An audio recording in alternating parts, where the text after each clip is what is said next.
নমস্কার বন্ধু, এটা আমাদের নতুন প্লট। এই প্লটটার বয়স হয়েছে 1 মাস 5 দিনের মতো আমরা গাছগুলো বসিয়েছি। দেখুন প্রত্যেকটা গাছে কিন্তু ব্রাঞ্চ চলে এসছে এবং গ্রোথ শুরু হয়ে গেছে। তো এখন এই টাইমে আমরা লাঠি দিয়ে দিচ্ছি, সাপোর্ট দিচ্ছি।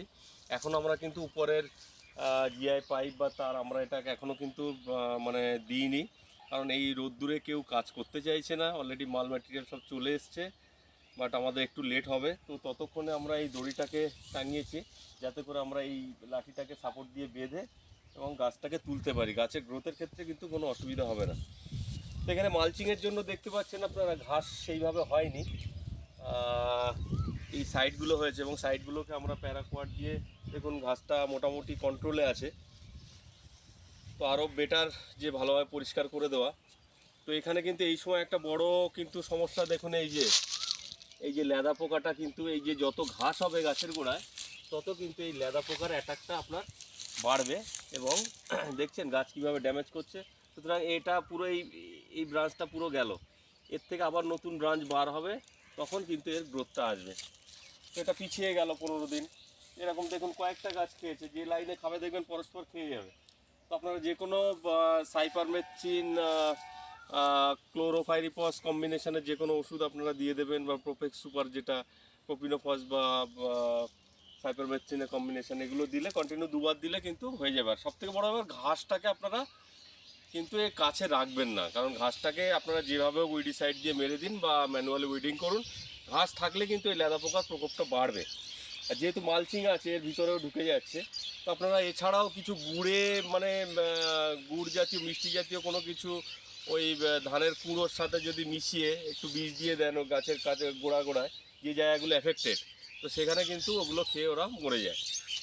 তো এটা যাই হোক, আমাদের মানে দেখতে পাইনি এরকম মিডিলে হয়ে যায়। প্রত্যেকটা গাছ তো প্রত্যেক সময় দেখা যায় না এতটা বাগানের মধ্যে, যে কোন লাইনে দুটো গাছ খেয়েছে।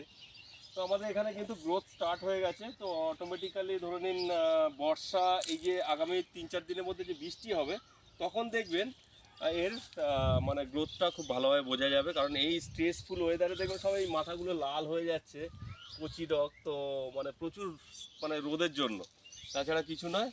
এখন কোনো রকম কোনো ওষুধ নয়, এখন জাস্ট মানে খুব অল্প করে আপনারা 19-19-19, আমাদের যেহেতু ড্রিপ লাইন আছে, এই যে ড্রিপ লাইন গেছে, ড্রিপ লাইনে পাইপ গেছে, তো এই সারটা আপনারা সপ্তাহে একবার করে আপনারা চালাতে পারেন।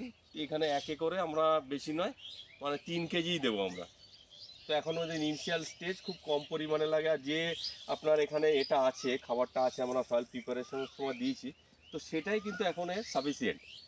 দেখুন এই যে গ্রোথটা হচ্ছে কিন্তু ওই মাটিতে খাবার অলরেডি আছে, তো এখন এই গ্রোথের জন্য সাফিসিয়েন্ট। আপনারা শুধু জাস্ট টাইম টু টাইম এটাকে মানে যেই বেড়ে যাচ্ছে আবার একটা বাঁধন দিয়ে দিয়ে আপনারা উপর পর্যন্ত তোলাটা খুব ভালোভাবে কেয়ার রাখতে হবে, কারণ এখন বেঁধে রাখতে হবে। কারণ দেখুন এই যে গাছটা, এটা কিন্তু এই যে এখানে হয়েছে দেখুন, এটা কিন্তু বাঁধা হয়নি, ইমিডিয়েট কিন্তু বেঁধে দিতে হবে এইভাবে, কারণ ঝড় আসলে কিন্তু এটা ভেঙে যাবে।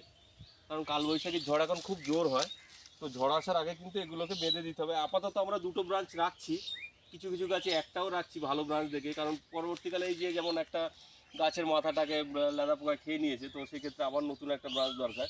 তো সেই জন্য অপশনাল রাখছি, আমরা পরে কেটে দিয়ে একটাই রাখবো, একটাকে আপনারা উপর পর্যন্ত প্রমোট করবেন।